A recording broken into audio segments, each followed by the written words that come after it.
Hello साथियों, मेरे इस चैनल पे आप सभी का स्वागत है। और जैसा कि आपको पता है कि हम अपने चैनल पे कोई भी चीज़ को 10 मिनट में ख़त्म करने का प्रयास करते हैं और मेरा वीडियो काफ़ी इम्पोर्टेंट होता है। अगर आप लोग मेरा चैनल को बिहार एसआई के टाइम में भी फॉलो किए होंगे तो आपको पता होगा। इसके अलावा बीपीएससी एडीओ के एग्ज़ाम में भी फॉलो किए होंगे तो आपको पता होगा। हम टू द पॉइंट पढ़ाते हैं, वही चीज़ पढ़ाते हैं जो एग्जाम में पूछे जाने का संभावना ज़्यादा होता है। तो चलिए, अब जो हम लेक्चर शुरू कर रहे हैं वो मद्य निषेध के लिए कर रहे हैं। तो चलिए पहला क्वेश्चन देखते हैं। रिपब्लिकन पार्टी ऑफ इंडिया के संस्थापक कौन है? तो रिपब्लिकन पार्टी ऑफ इंडिया के संस्थापक है डॉक्टर भीमराव अंबेडकर। ठीक है, पहला क्वेश्चन तो यही बनेगा कि रिपब्लिकन पार्टी ऑफ इंडिया के संस्थापक कौन है? तो डॉक्टर भीमराव अंबेडकर। अब रिपब्लिकन टर्म आया है तो रिपब्लिकन से दो गो और है। जैसे पहला हिंदुस्तान रिपब्लिकन एसोसिएशन, तो हिंदुस्तान रिपब्लिकन एसोसिएशन के संस्थापक कौन है? तो सचिन नाथ सन्याल है, 1924 में इसका स्थापना किए थे।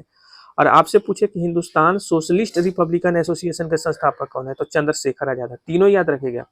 रिपब्लिकन पार्टी ऑफ इंडिया के संस्थापक भीमराव अंबेडकर, हिंदुस्तान रिपब्लिकन एसोसिएशन के संस्थापक Sachin Nath Sanyal, Hindustan socialist republican association के संस्थापक कौन है? तो चंद्रशेखर आजाद है। तीनों याद हो गया। अब देखिए बात अंबेडकर के बारे में आता है तो भीमराव अंबेडकर का पूरा हम कहानी खत्म कर लेते हैं। क्वेश्चन एग्जाम में बहुत पूछता है भीमराव अंबेडकर से संबंधित। भीमराव अंबेडकर का जन्म हुआ था 1891 में। कहाँ हुआ था? तो मध्य प्रदेश के महू में हुआ था। इनका जन्म हुआ था 1891 में और मध्य प्रदेश के महू में हुआ था। इनके पिताजी का नाम था रामजी सकपाल, माता जी का नाम था भीमाबाई। याद रखिएगा, पिताजी का नाम कौन था? तो रामजी सकपाल था। माता जी का नाम कौन था? तो भीमा बाई था।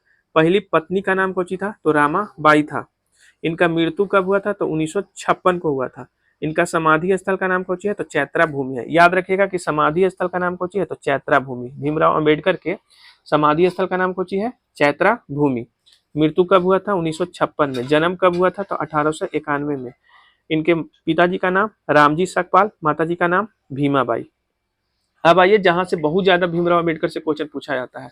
जैसे 24 सितंबर 1932 को महात्मा गांधी और भीमराव अंबेडकर के बीच में पूना पैक्ट हुआ था। तो क्वेश्चन पूछा जाएगा कि पूना पैक्ट किन दो लोगों के बीच में हुआ था? तो महात्मा गांधी और भीमराव अंबेडकर के बीच में हुआ था। कब हुआ था? 24 सितंबर 1932 को। फिर बहिष्कृत हितकारिणी सभा का संस्थापक कौन थे? तो भीमराव अंबेडकर थे। ये भी बहुत बार एग्जाम में क्वेश्चन में आया है। बहुत बार एग्जाम में पूछा गया है कि बहिष्कृत हितकारिणी सभा का संस्थापक कौन है? तो भीमराव अंबेडकर है। प्रारूप समिति के अध्यक्ष कौन है? तो भीमराव अंबेडकर ही थे। प्रारूप समिति जो संविधान बनाने के लिए आया था, प्रारूप समिति, तो उसके भी अध्यक्ष कौन थे? तो डॉक्टर भीमराव अंबेडकर थे। इनको आधुनिक मनु के नाम से भी जाना जाता है। ये भी फैक्ट याद रखिएगा। आधुनिक मनु के नाम से किन्हें जाना जाता है? तो डॉक्टर भीमराव अंबेडकर को। स्वतंत्र भारत के पहला विधि मंत्री कौन थे? तो डॉक्टर भीमराव अंबेडकर थे। डॉक्टर भीमराव अंबेडकर को मरणोपरांत भारत रत्न मिला था। तो कब मिला था? 1990 में। तो ये भी फैक्ट याद रखिएगा। पूना पैक्ट किनके किनके बीच में हुआ था? तो डॉक्टर भीमराव अंबेडकर और महात्मा गांधी के बीच में हुआ था। बहिष्कृत हितकारिणी सभा के संस्थापक कौन थे? तो डॉक्टर भीमराव अंबेडकर थे। प्रारूप समिति के अध्यक्ष कौन थे? तो डॉक्टर भीमराव अंबेडकर थे। आधुनिक मनु के नाम से किन्हें जाना जाता है? तो भीमराव अंबेडकर को। स्वतंत्र भारत के पहले विधि मंत्री कौन थे? तो डॉक्टर भीमराव अंबेडकर थे। डॉक्टर भीमराव अंबेडकर को भारत रत्न कब मिला था? तो 1990 में मिला था। इनका कुछ फेमस पुस्तक है जो भी याद रखिएगा, बहुत बार एग्जाम में आया है। जैसे पहले तो कि इनका आत्मकथा का नाम कौन सी है? तो waiting for a visa. Question पूछा जाएगा कि वेटिंग फॉर अ वीजा किनका आत्मकथा है? तो डॉक्टर भीमराव अंबेडकर का है। इनके अलावा मुख्य नायक याद रखिएगा, मुख्य नायक भी भीमराव अंबेडकर का है। देयर मैकेनिज्म पुस्तक भी भीमराव अंबेडकर का है। हु आर क्षुद्र, क्षुद्र कौन है? ये भी महात्मा इनका ही है, भीमराव अंबेडकर का है। ये तो बहुत बार एग्जाम में आया है कि क्षुद्र कौन है। ऐसे भी जो दलित कास्ट से बिलोंग करते थे भीमराव अंबेडकर, तो दलित कास्ट को क्षुद्र बोला गया है। तो जो हु आर क्षुद्र पुस्तक जो है वो किसका है? तो डॉक्टर भीमराव अंबेडकर का है। एनहिलेशन ऑफ कास्ट पुस्तक किनका है? तो डॉक्टर भीमराव अंबेडकर का है। श्रम विभाजन एवं जाति प्रथा, ये एक इनका फेमस निबंध है। तो ये भी किनका है? तो डॉक्टर भीमराव अंबेडकर का है। तो ये सभी भीमराव अंबेडकर का है। इसको आप स्क्रीनशॉट लीजिए और दो चार बार पढ़ जाइए, क्योंकि यहाँ से क्वेश्चन बहुत एग्जाम में आता है। अगला चलिए, खिलाफत आंदोलन। खिलाफत आंदोलन कब शुरू हुआ था? तो 1919 में शुरू हुआ था खिलाफत आंदोलन। शुरू हुआ था 1919 में, लेकिन खत्म हुआ था 1924 में। तो ये भी फैक्ट याद रखिएगा। और ये तुर्की में हुआ था। तो तुर्की में नेता थे कौन? तो मुस्तफा कमाल पाशा। ये क्वेश्चन एग्जाम में पूछा है, बिहार एसआई में पूछा है कि खिलाफत आंदोलन में, जो खिलाफत आंदोलन हुआ था उस दौरान जो तुर्की में नेता थे वो कौन थे? तो मुस्तफा कमाल पाशा थे। और भारत में पूछे तो अली बंधु थे। भारत में कौन थे? अली बंधु। महात्मा गांधी साथ दिए थे सिर्फ। चलिए अगला है असहयोग आंदोलन। तो असहयोग आंदोलन कब हुआ था? तो 1 अगस्त 1920 को हुआ था। 1 अगस्त 1920 को हुआ था असहयोग आंदोलन। और ये चौरी चौरा कांड जो हुआ था 5 फरवरी 1922 को, उस कारण से असहयोग आंदोलन को वापस ले लिया गया था। तो क्वेश्चन बनता है कि असहयोग आंदोलन को वापस क्यों लिया गया था? तो चौरी चौरा कांड के कारण लिया गया था। चौरी चौरा कांड कब हुआ था? तो 5 फरवरी 1922 को हुआ था। इसी दौरान जो है असहयोग आंदोलन को वापस ले लिया गया था। ये पहला जन आंदोलन था। तो क्वेश्चन पूछा जाए कि भारत का पहला जन आंदोलन कौन सा था? तो असहयोग आंदोलन था।